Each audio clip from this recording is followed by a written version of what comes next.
Amén.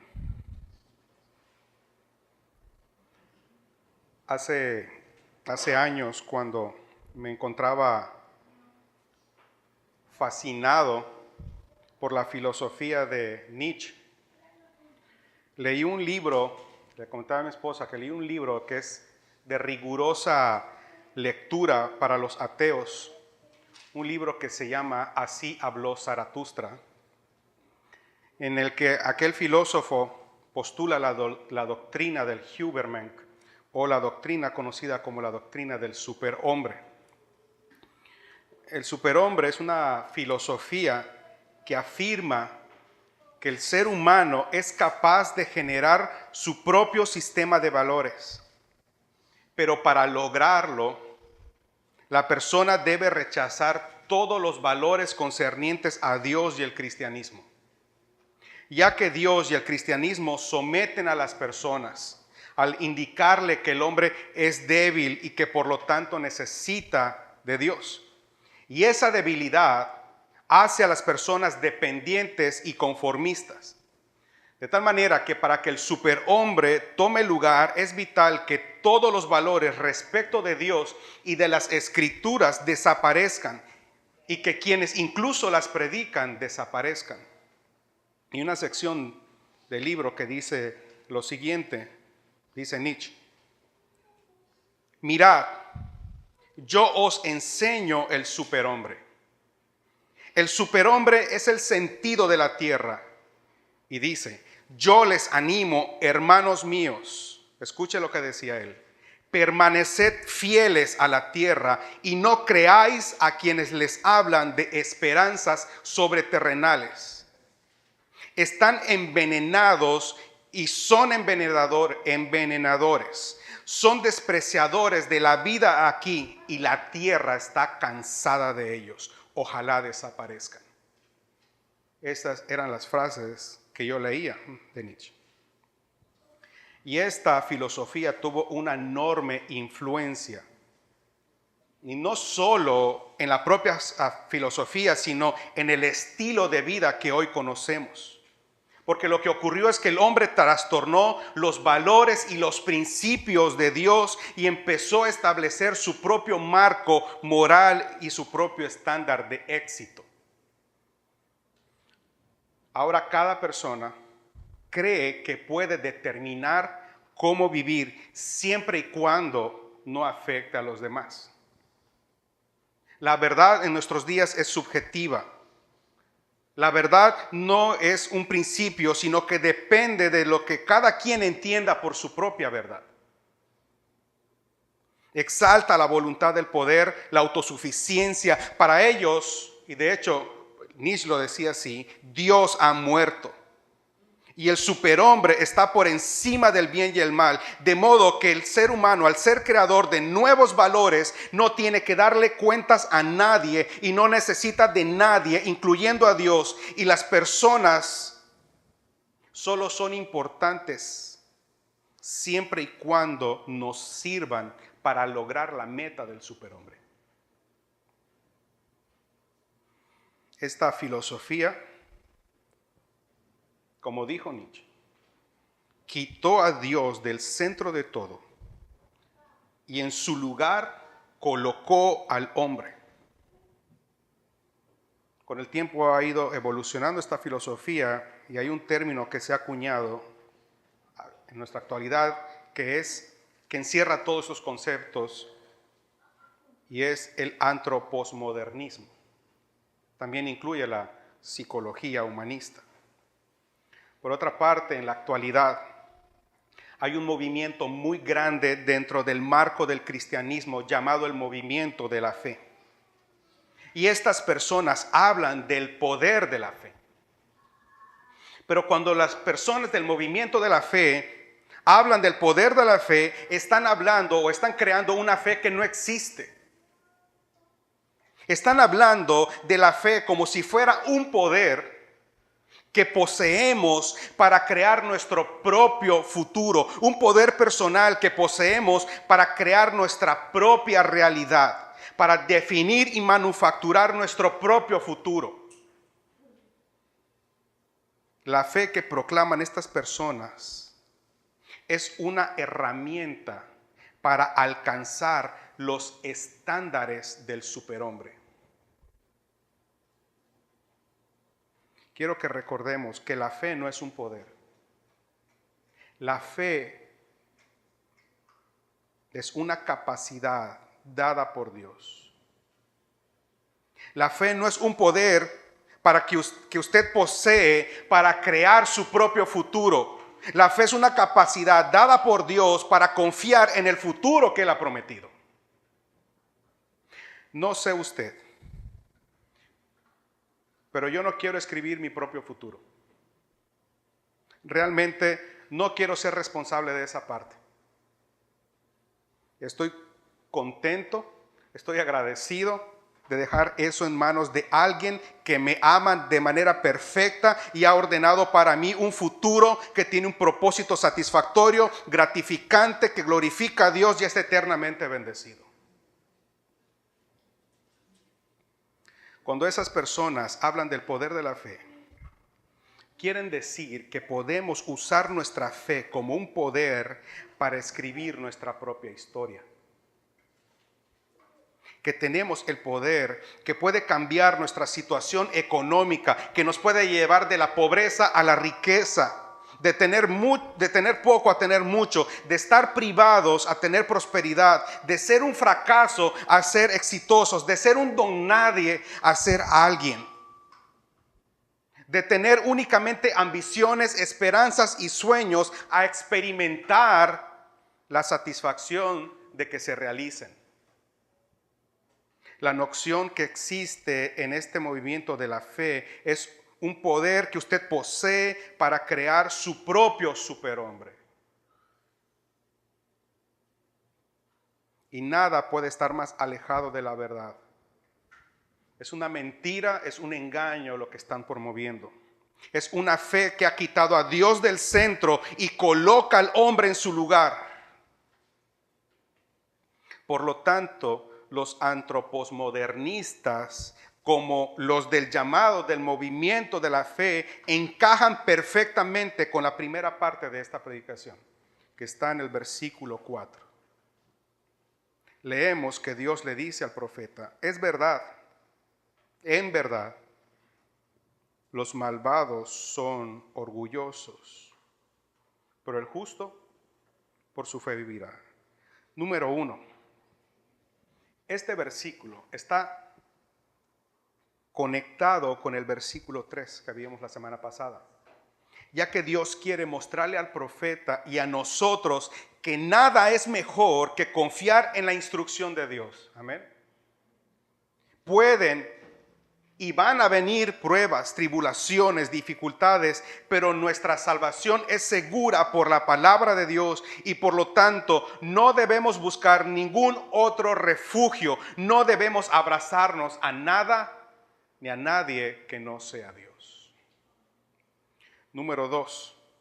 Este pasaje nos indica que para Dios solo hay dos tipos de personas. Por lo que hay dos tipos de respuestas a la palabra de Dios con sus respectivas consecuencias. Número 1. El hombre o la mujer que se cree autosuficiente, que desprecia la instrucción de Dios y que por lo tanto, mientras esté en esa condición, nunca alcanzará la paz y la salvación. Y el segundo grupo es los que obtienen salvación y paz por medio de la fe. Amén. Ahora quiero que analicemos el primer tipo de persona que Dios describe. Estos son el hombre o la mujer que se cree autosuficiente, que desprecia la instrucción de Dios, por lo que nunca alcanzará la paz. Dice el pasaje: en verdad los malvados son orgullosos. Va al versículo 5, dice que es dado al vino, traicionero, hombre soberbio, que no permanecerá, ensanchó como el infierno su alma y es como la muerte, que no se saciará, antes reunió para sí todas las gentes y juntó para sí todos los pueblos. El primer grupo es formado por personas que son descritos como malvados. ¿Y por qué? Porque se caracterizan por ser incrédulos al despreciar los principios, los valores, la instrucción y la advertencia de Dios para labrar su propio camino. Estos son hombres y mujeres necios, torpes y soberbios que buscan estar a salvo, pero al no tener en cuenta a Dios y al despreciar la instrucción de Dios, recurren al mundo para obtener medios para ser salvos. Y lo que dice el pasaje es que estos malvados son sus propios verdugos, porque lo único que encuentran son más problemas, más penas, muchas ansiedades, van de un lado a otro, de un ídolo a otro. El incrédulo es soberbio. El incrédulo es soberbio porque rechaza las instrucciones, las advertencias, rechaza la sabiduría, la paciencia, rechaza la misericordia, rechaza el llamado de Dios para ponerse a salvo, creyendo que él mismo se puede labrar su propio camino a la salvación. El incrédulo es soberbio y rechaza someterse a Dios, rechaza admitir su propia fragilidad, su propia debilidad y por lo tanto su dependencia de Dios para lograr alcanzar el estándar del superhombre. El incrédulo es soberbio porque rechaza todos los valores y principios de Dios y su palabra. Se entrega a su propio estándar moral, abraza pretender ser autosuficiente para salvarse a sí mismo. Esto nos muestra, por otra parte, que la soberbia es el patrón de pensamiento y conducta del necio, que ha idealizado la fuerza, el poder, la competencia, la agresividad para exaltarse. Por eso menosprecia al cristianismo, porque ser cristiano equivale a renunciar a todo lo anterior, lo que para el incrédulo equivale a ser un débil, un mediocre, un conformista, y eso es un estorbo para la conquista del superhombre. Como dije de la vez anterior, se requiere ser necio, torpe y soberbio para rechazar la sabiduría, la instrucción, la misericordia y paciencia de Dios. Y perdón. Pero hay que ser estúpidamente arrogante para creer que nos podemos salvar a nosotros mismos, para creer que podemos escoger a Dios como y cuando queramos, que Dios sí o sí tiene que aceptar nuestro propio estándar de buenas obras o de justicia. En otras palabras, hay que ser estúpidamente arrogante para negar que Dios es soberano y santo y que solo Cristo es suficiente. La soberbia es necedad y la necedad conduce a la destrucción. Escuche lo que dice Proverbios capítulo 5, verso 23. Dice, el pecador morirá por ignorar la instrucción y por su mucha necedad perecerá. Ahí mismo en Proverbios capítulo 28, verso 26 dice, el que confía en su propio corazón es un necio. Eso como cuando tengo una corazonada, no le hagas caso, es un corazón necio. El que confía en su propio corazón es un necio, pero el que anda con sabiduría será librado. El soberbio aborrece a Dios y Dios aborrece al soberbio. La soberbia es aborrecida por Dios y ello tiene consecuencias trágicas. El soberbio es afligido por su propia necedad. No encuentra descanso, no tiene esperanza alguna. Es una persona cuya alma no tiene descanso. Son almas agobiadas, dominadas por sus instintos arrogantes. Escucha un soberbio, escucha un necio y de su boca solo sale menosprecio. Solo sale burla, solo sale necedad. No tiene aspiraciones trascendentales excepto la que este mundo le ofrece. Sus labios solo se abren para hablar de las cosas del mundo y cómo lograr las cosas a la manera del mundo. No hay fe en sus conversaciones y nunca tienen suficiente. Necesitan de más cosas, necesitan del éxito, necesitan de cosas para sentir que son importantes, que son valiosos, que tienen propósitos. No conocen la felicidad. El versículo 5 nos dice que están embriagados de arrogancia, están embriagados de materialismo. Su alma dice que es como el infierno. Quieren comerse al mundo de un bocado, pero están llenos de angustia, de dolor, de aflicciones, de incertidumbre, de quejas, de rencores, de odios. Son, dice, insaciables, que esto quiere decir que siempre quieren más. No hay satisfacción duradera en sus vidas. Y esto básicamente ocurre porque están viviendo una mentira. Han decidido no confiar en Dios y confiar en sí mismos. Por lo tanto, se obligan, a causa de su orgullo, a dar la impresión de que todo está bajo control y que tienen éxito. Quiero que veamos ahora al segundo grupo. Estos son los que obtienen salvación y paz por medio de la fe. Y de este apartado se van a desprender varias preguntas importantes que debemos responder. Dice el pasaje, el justo por su fe vivirá. Ahora, ¿qué significa ser justo?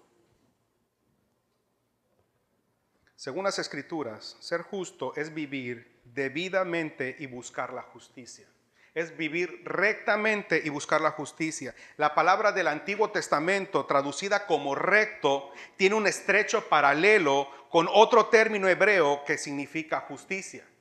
En realidad, rectitud y justicia van de la mano en toda la Biblia, no están separados. Amén. Ahora, ¿de qué fe estamos hablando entonces? ¿Es acaso la fe para crear nuestra propia historia? ¿Es acaso la que hace posible los sueños y anhelos más profundos de nuestro corazón? No. Estamos hablando de la fe sin la cual es imposible agradar a Dios. Es la capacidad, la convicción, la determinación de perseverar, de ser leales a Dios, sea cual sea la circunstancia. Es mantenerse confiando en Dios, sea cual sea lo que Dios determine que pasemos. Es una confianza, una esperanza y un amor firmes en Dios, quien es el objeto de nuestra fe, de nuestra esperanza y de nuestro amor. Es preferir a Dios por encima de todo. Ahora déjenme unir estos conceptos. Justo entonces es aquel que pone su fe, su esperanza y amor en Dios. Justo es aquel que se niega a sí mismo y se somete a la voluntad y sabiduría de Dios. Justo es aquel que ha renunciado a poner su confianza, su esperanza en cualquier otra cosa y persona que no sea Dios. El ser justo es un estatus que Dios le concede a aquellos que han puesto su confianza en Dios para salvación, para salvación y que viven fielmente para honrar a Dios con sinceridad e integridad en toda área de su vida. Es importante que notemos entonces que aquello en donde colocamos nuestra fe termina por moldear nuestro estilo de vida y define nuestro estatus delante de Dios.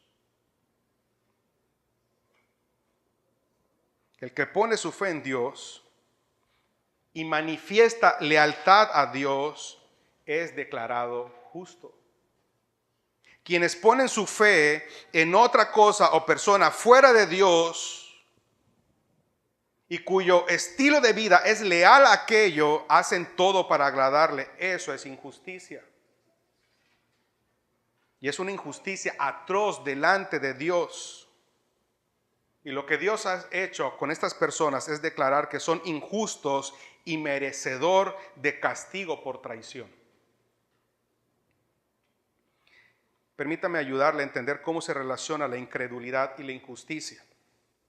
Mire, cuando una persona rechaza poner su fe en Dios, necesariamente la está poniendo en otra cosa o persona que no es Dios. Por otra parte, el ser humano tiene 3 áreas en su vida que busca incesantemente satisfacer fuera de Dios o dentro de Dios. Número 1, identidad. Número 2, propósito. Y número 3, felicidad. Identidad da luz a la pregunta, ¿quién soy?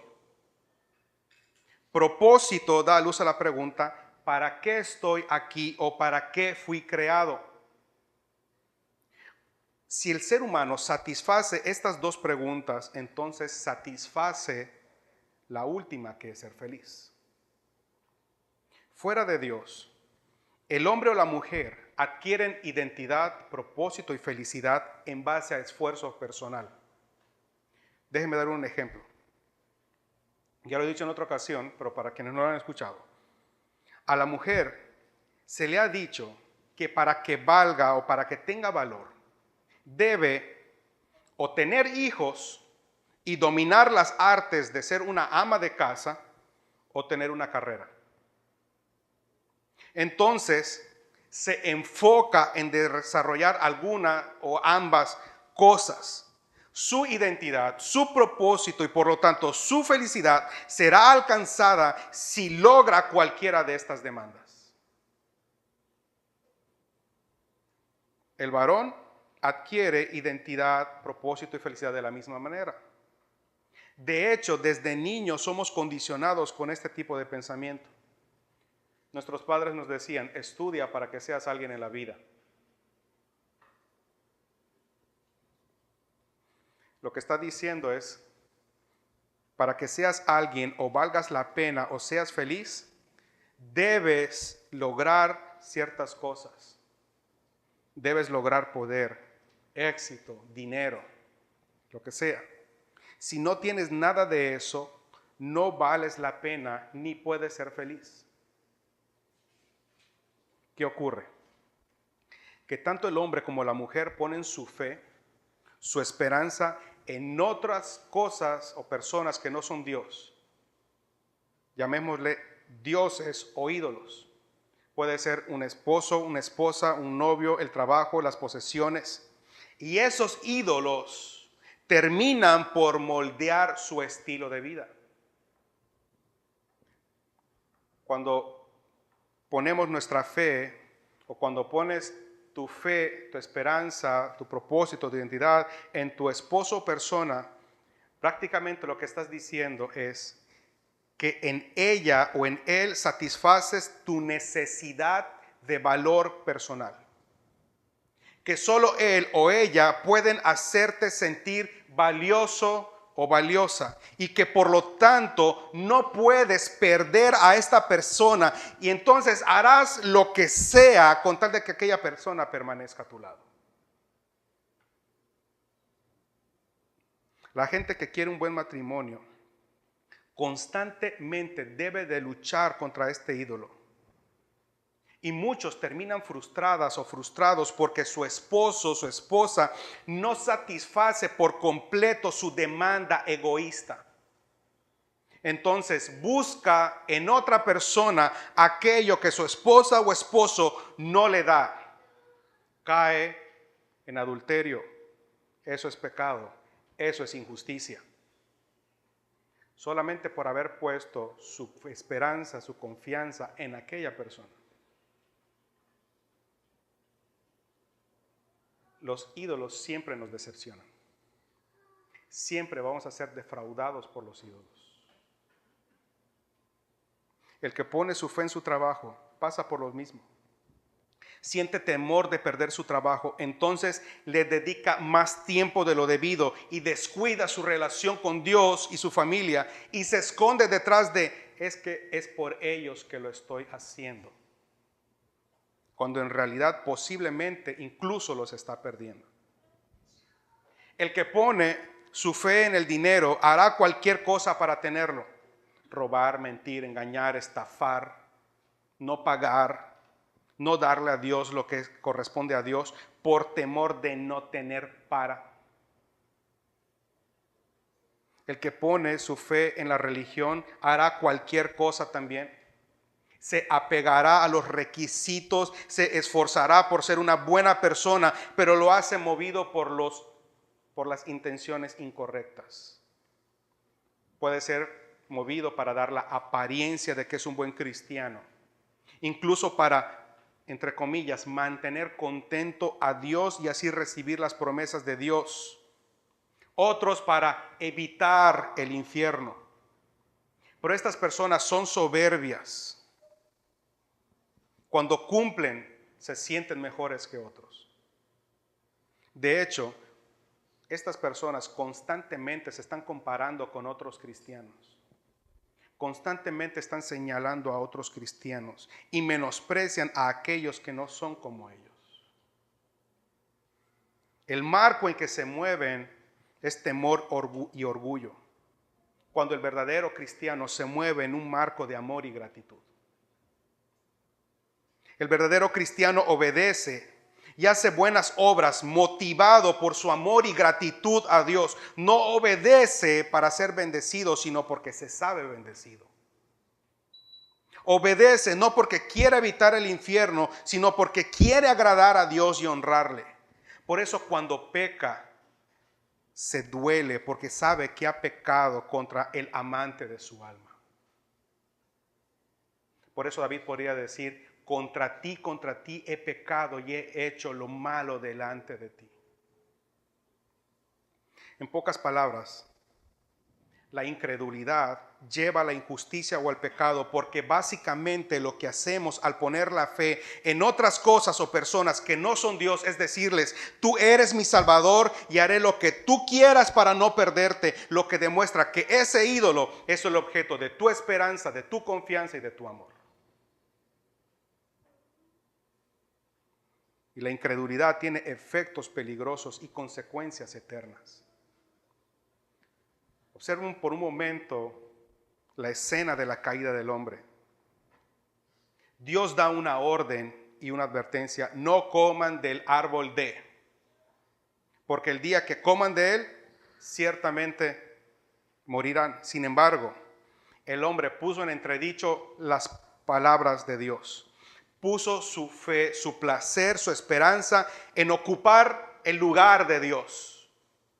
Aquel fruto se volvió el objeto de deseo para poder conseguir aquella falsa promesa de la serpiente. ¿Qué hizo? Comió y todo cayó. Desde aquel día, todos heredamos esa misma tendencia necia y soberbia de poner nuestra fe en otras cosas que no son Dios. Desde ese día necesitamos un verdadero Salvador. Lo que observamos en Habacuc es que Dios hace una clara distinción entre los que ponen su fe en Él y los incrédulos y necios que buscan estar a salvo confiando en su propio poder o en ayudas terrenales. Y Él dice: eso finalmente te va a llevar a la destrucción. Las defensas, los ídolos, los salvadores de este mundo no solo son efímeros, sino que también traen consigo muchos miedos que moldean el estilo de vida de la persona. Pero el que pone su fe en Dios es aquel que se ha vaciado de todos sus propios méritos, de su propia justicia, de su propia sabiduría, y que busca satisfacer lo que necesita única y exclusivamente en Dios, por lo que hace de Cristo su mayor tesoro. Entonces esa fe se traduce en lealtad. Diría lo siguiente: ¿para qué robar si Dios es quien provee? ¿Para qué mentir si Dios me defiende? ¿Para qué vengarme si Él es mi vengador? ¿Para qué afanarme si Dios conoce mis necesidades? ¿Para qué buscar placer en otra persona si mi placer es Cristo? ¿Por qué voy a depender de algún vicio para descansar si descanso en sus promesas? Entonces esa fe se traduce en un estilo de vida que agrada a Dios. Esa persona es sabia porque teme al Señor. Y entonces aquí vemos que se cumple lo que dice la palabra, que el principio de la sabiduría es el temor a Jehová. Todos los incrédulos, todos sin excepción, tratan de fortalecerse a sí mismos, pensando que cualquier cosa en la que confíen es suficiente para ellos. Mientras el justo no tiene vida en sí mismo, sino que vive dependiente de Dios. Él no aporta nada a Dios excepto la fe, y de hecho esta fe es prestada, porque incluso esa fe no es de él, viene de Dios. Y viene de Dios y es sostenida por Dios. El necio y el soberbio sobrevive. El justo vive por la fe. La personalidad del justo, amados, denota firmeza, denota un apego confiado en las promesas dadas por gracia. Una fe que sabe que Dios es leal en todas las situaciones, por lo tanto, Él también será leal a Dios en todas las situaciones. Una fe que sabe que sin importar sus debilidades, sus miedos, sus incertidumbres o los conflictos, Dios lo tiene abrazado y Él se abraza a Dios. Evidentemente, los que son llamados justos no han conseguido ser justos por medios de sus propias decisiones o acciones, sino que han adquirido esa condición por la decisión soberana de Dios, porque Él es el que da la fe. Número 2. Segunda pregunta es: ¿por qué debe ser importante para nosotros el tema de ser declarados justos o la justificación por la fe? ¿Por qué? La doctrina de la justificación por la fe es lo que separa al cristianismo bíblico de todos los otros sistemas de creencias. En cada religión, en algunas, de hecho, en algunas denominaciones llamadas cristianas, el hombre tiene que hacer labor, tiene que hacer obras, tiene que labrarse su camino a Dios.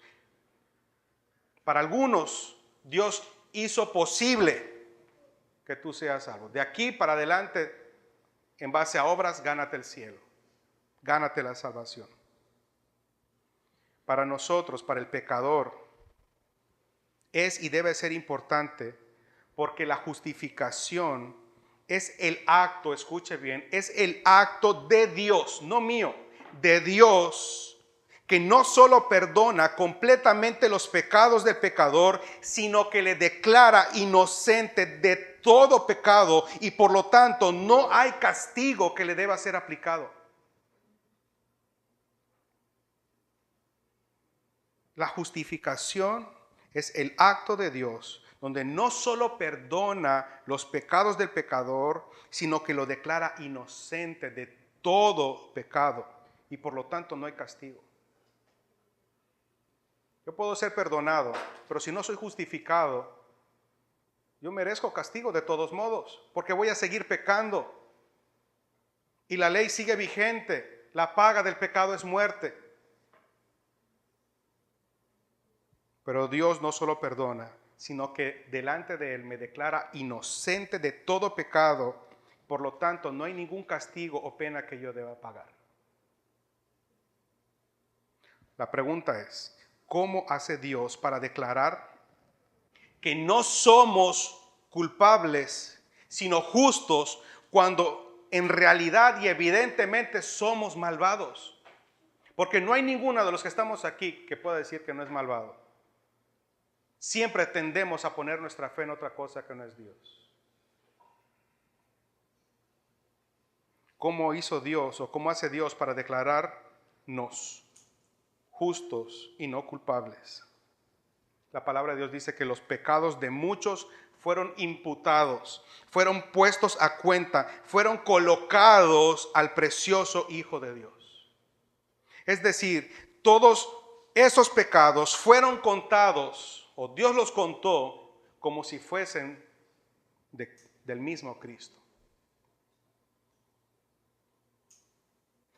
El pecado del pueblo de Dios fue puesto en la cuenta de Cristo. Y por otro lado, la impecable justicia de Cristo es imputada, es colocada libremente a todo aquel que invoca por la fe su nombre. Cantábamos, aleluya, oh glorioso intercambio. Eso es lo que estábamos cantando, la doctrina de la justificación. El que tomó todos mis pecados y los puso sobre Cristo, pero tomó la perfecta justicia de Cristo y la puso sobre mí. A Él lo castigó por mis pecados y a mí me mostró misericordia y su amor. ¿Y qué hice yo para ganarlo? ¿Qué hice yo para merecerlo? Nada. Esto es lo que se le conoce como la doble imputación. Esto quiere decir que el mérito del Hijo de Dios es contado como si fuera nuestro. Por lo tanto, Dios nos mira a través de la persona de Cristo. Ya no estamos bajo condenación ni maldición delante del trono de Dios. Somos perdonados de todo pecado y recipientes de una justicia perfecta. Escuche, y que esta justicia nos garantiza vida eterna y gozo perpetuo.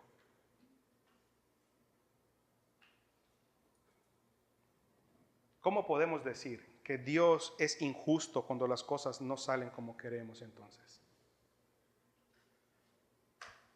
Si lo más injusto aquí es que aquel inocente recibió lo que por nuestros pecados nosotros merecíamos,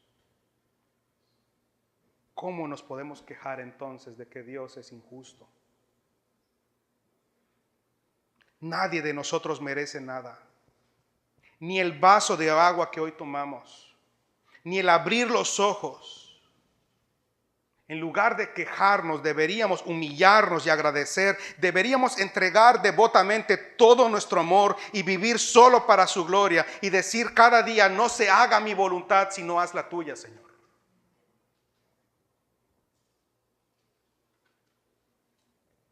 La tercera pregunta es, ¿cómo afecta esto mi vida? Número 1, cambia cómo Dios nos ve. Porque aunque ciertamente nuestros pecados son perdonados, no es menos cierto que aún pecamos. Pero Dios ya no nos ve con ira, sino con amor y misericordia. Pues delante de Él estamos vestidos con la justicia perfecta de Cristo. Entonces podemos acercarnos confiadamente. Tenemos comunión íntima con Él. Él es nuestro Abba, nuestro papito, nuestro Padre amado, y nosotros somos sus hijos amados. No tienes que ganarte el amor y el favor de Dios haciendo cosas. Cuando experimentes conflictos y tribulaciones, sabes que lo único que debes de hacer es dejar que Dios obre. Dejas de asumir que eso que Dios está permitiendo es un castigo o una maldición. Porque sabes que todo el castigo y la maldición que debiste recibir, ya Cristo lo recibió en tu lugar. Oh, esto que me está pasando, por algo Dios me está castigando. Una maldición de Dios es esto que está ocurriendo. Entonces tú no crees entonces que la obra de Cristo es completa. Entonces empiezas a esforzarte por revertir eso. La palabra de Dios te dice, a ver, tranquilo. Todo tu castigo y toda la maldición fue puesta en Cristo Jesús. Todas las cosas Aún las malas que para ti son malas son para tu bien. Porque eso que está ocurriendo es para moldearte a la imagen de Cristo Jesús. Dejas de medir el amor de Dios por las aflicciones, sino que mides las aflicciones por el resultado espiritual y no por el dolor que puedan ocasionar. Repito, dejas de medir el amor por las aflicciones. Si te va bien, Dios me ama. Me va mal, Dios me dejó de amar. Dios es fiel. Él no cambia. En lugar de eso, vamos a medir las aflicciones por el efecto que está produciendo. Esto está ocurriendo. ¿Qué efecto espiritual? ¿De qué me está limpiando? ¿Qué me está mostrando el Señor? Amén. Sabes que eres amado y amada, y lo que Dios permita, sabes que es para tu bien y que nada te puede separar del amor de Dios. Dejas de poner tu confianza en tu esfuerzo por hacerte un futuro, porque sabes que tu futuro, pase lo que pase aquí en la tierra, es seguro por toda la eternidad. Dejas de buscar el amor y la aceptación de las personas, porque aunque ellos no te acepten, sabes que tu Padre Celestial que te ama es incondicional contigo. Y aunque la gente te deje, tú sabes que Él prometió: yo estaré contigo todos los días hasta el fin del mundo. Dejas de poner tu confianza en el dinero, porque dependes del dueño del oro y de la plata.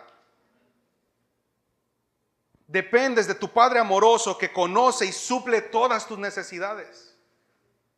Dejas de intentar de obedecer para ganarte el amor de Dios. Al contrario, obedeces porque eres amado y amada por Dios. Esto impulsa tu amor y tu gratitud a Dios y se refleja en tus relaciones. Dejas de ver a las personas como objetos.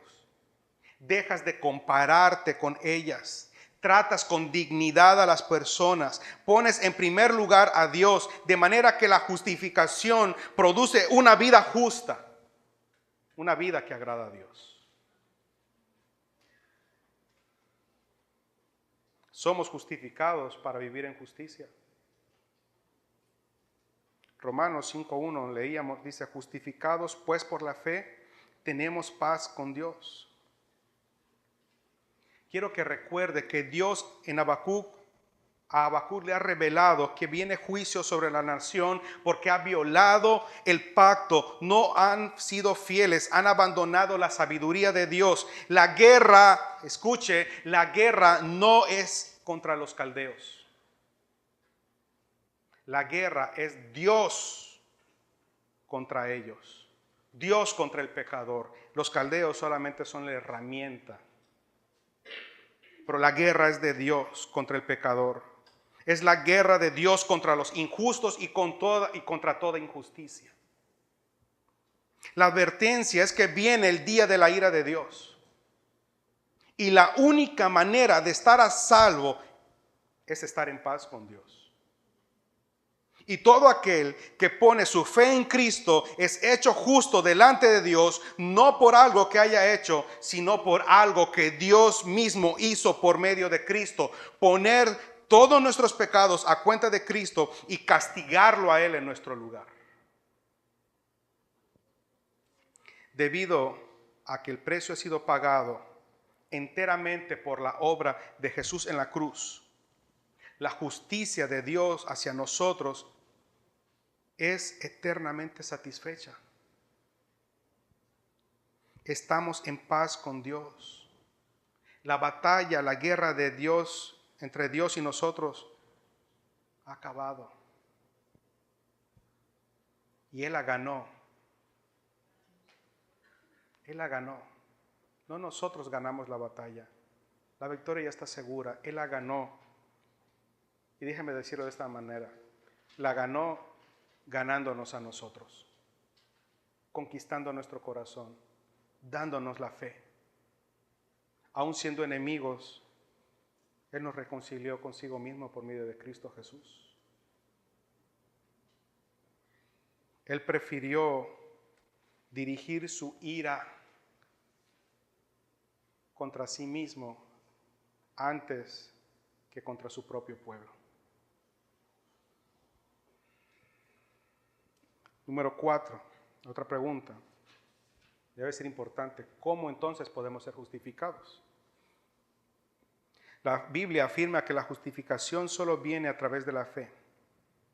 Romanos 5:1 y Gálatas 2:16 dicen lo siguiente: justificados pues por la fe tenemos paz para con Dios por medio de nuestro Señor Jesucristo, sabiendo que el hombre no es justificado por las obras de la ley, sino por la fe de Jesucristo.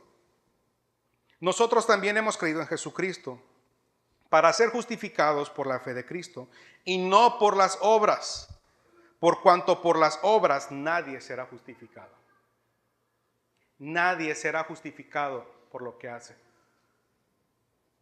Amén. Solamente a través de la fe. Ahora, ¿por qué por medio de la fe? ¿Por qué no a través de la obediencia? ¿Por qué no a través del amor o la humildad o el conocimiento? ¿Por qué? ¿Por qué por medio de la fe? Porque la fe es exactamente lo opuesto a confiar y depender en nosotros mismos. La fe es exactamente lo opuesto a confiar y depender en nosotros mismos. La justificación no se obtiene a través de nuestras propias obras, sin embargo, motiva las buenas obras y el crecimiento espiritual.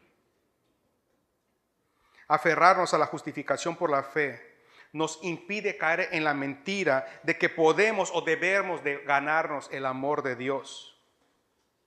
Nos impide caer en el error de creer que la fe y Dios son un medio para lograr un fin, sino que Dios es el fin de todos los medios.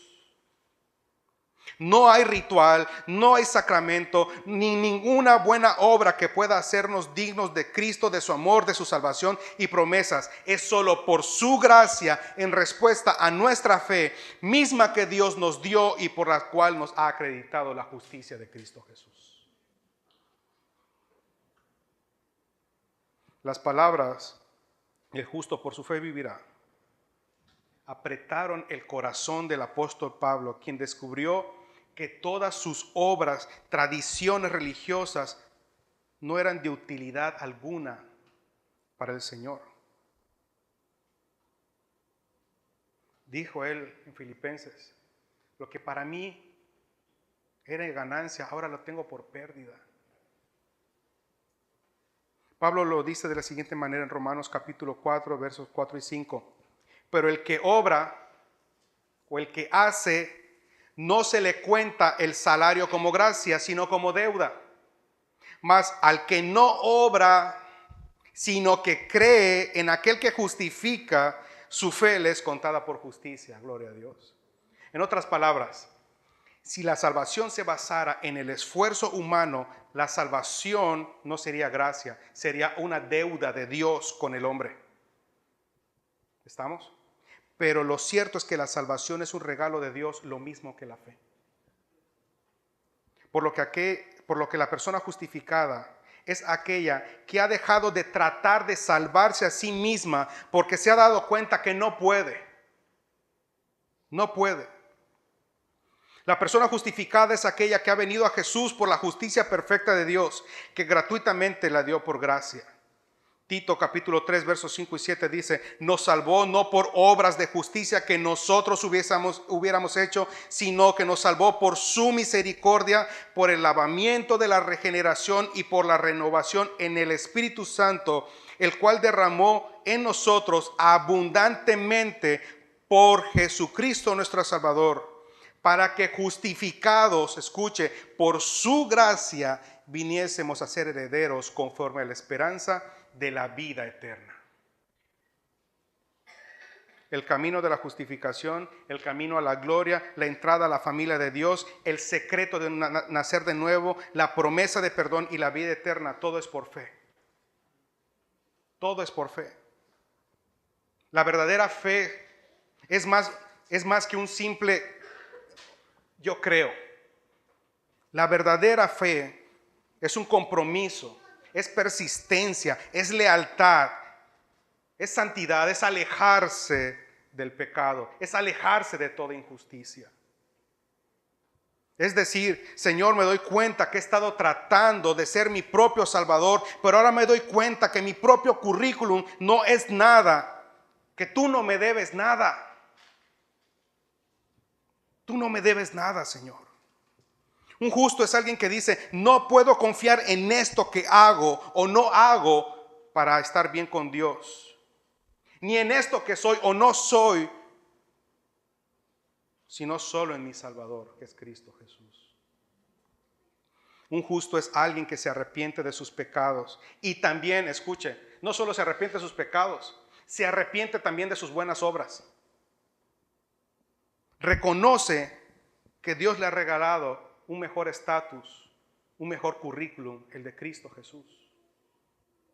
Justo es aquel que prefiere ser hallado en Cristo, que prefiere ser visto y aceptado a través de la justicia de Cristo, que ser visto en su propia justicia o en sus buenas obras. Yo le pregunto, ¿qué prefiere usted? ¿Que Dios le vea a través de Cristo o le vea a través de sus propias obras?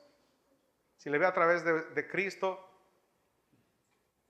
usted va a prevalecer. A través de sus propias obras, usted va a caer. No hay punto de comparación entre Cristo y nosotros. Su obra es completa. Yo no puedo agregarle nada a la obra de Cristo Jesús. Sus últimas palabras fueron, tetelestai, consumado es. Ya todo está pagado.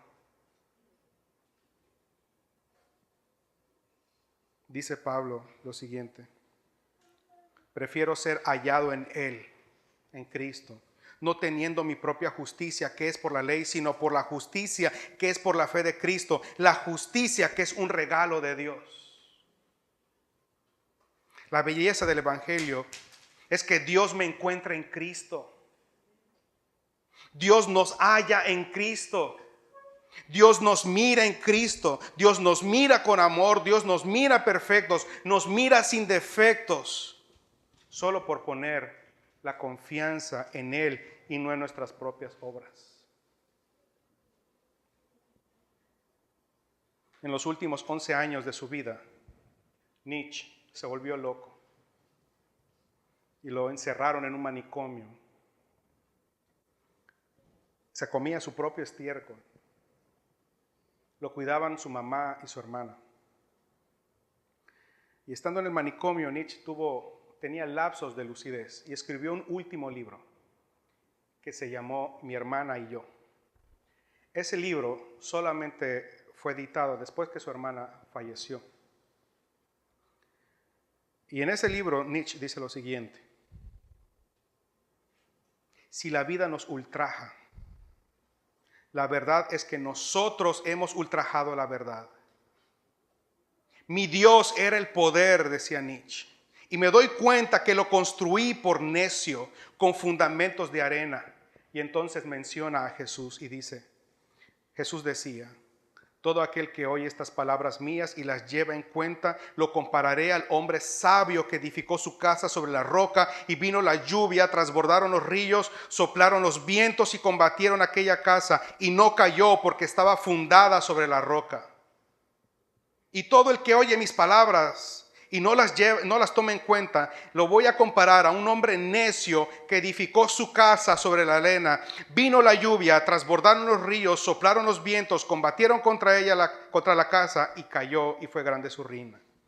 Y dice Nietzsche, mi casa se derrumbó y fue grande su ruina. El anticristo está en ruinas, dice él. Y él escribió un libro que se llama El Anticristo. El anticristo está en ruina, dice, delante de la indestructible cruz de Cristo. Y dice él, ¿acaso a mi propia alma deberé ocultarle la victoria de Cristo para perpetuar el mito del superhombre?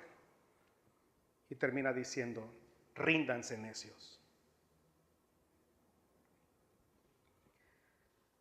Este hombre que hoy les habla es un pecador reformado, siendo reformado. necio arrogante que creía que podía alcanzar la meta del superhombre. Intencionalmente coloqué toda mi confianza, toda esperanza y amor en el mundo. Voluntariamente me dediqué a ignorar las advertencias e instrucciones de Dios. Pronto la mentira, la avaricia, la codicia, la violencia, los vicios, blasfemias y demás injusticias contra Dios y mis semejantes salieron a relucir. Cansado de tanto odio y rencor, harto de mis pecados, de querer encajar y ganarme la aceptación, una tarde bajo la regadera, le dije todo esto a Dios. Y le hablé de mi necesidad de su amor. Solo sé que una voz resonaba dentro de mí diciéndome: Tito, te amo. Tito, te amo.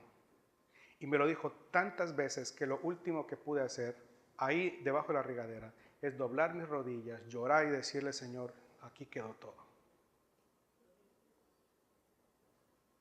Supliqué su perdón y su aceptación. Me di cuenta que su gracia es irresistible y le juré lealtad. Le puedo decir que ha sido lo más liberador. Llegué vestido con trapos de inmundicia y salí vestido con ropas reales. No esperó a que yo hiciera algo bueno. Él ya lo había hecho. Y desde ese día empezó su buena obra en mí. Lo demás es historia. Y todo se lo debo a Él. Yo quiero preguntarle a ustedes, ¿en quién confían? ¿Confían únicamente en la gracia o en alguna medida se están apoyando en ustedes mismos? Confía en Jesús, pero confía plenamente en Jesús. Y no dejes que tu confianza se mezcle con otra esperanza. ¿Qué otra cosa puedes hacer sino confiar en Cristo y confiar solamente en Él? Desafortunadamente tenemos algunas buenas obras a las que nos aferramos y no queremos soltarlas. Cristo nos advierte que si no las soltamos, vamos a terminar hechos pedazos. Por eso nos dice: pecador, abandona esa confianza en tus propias obras. Pecador, te hallas en una situación de peligro inminente y despreciar el consejo de Dios hace que tu peligro se agrave. Debes hacerlo o de otro modo vas a morir. Deja de aferrarte. La fe consiste en que te sueltes de tu asidero para ser salvado y hallado en Cristo Jesús. Aférrate a Él y a su cruz. Si no pones tu fe en Cristo, amado, vas a perecer. Pero si te abrazas a Dios por la fe, vivirás. Vamos a orar.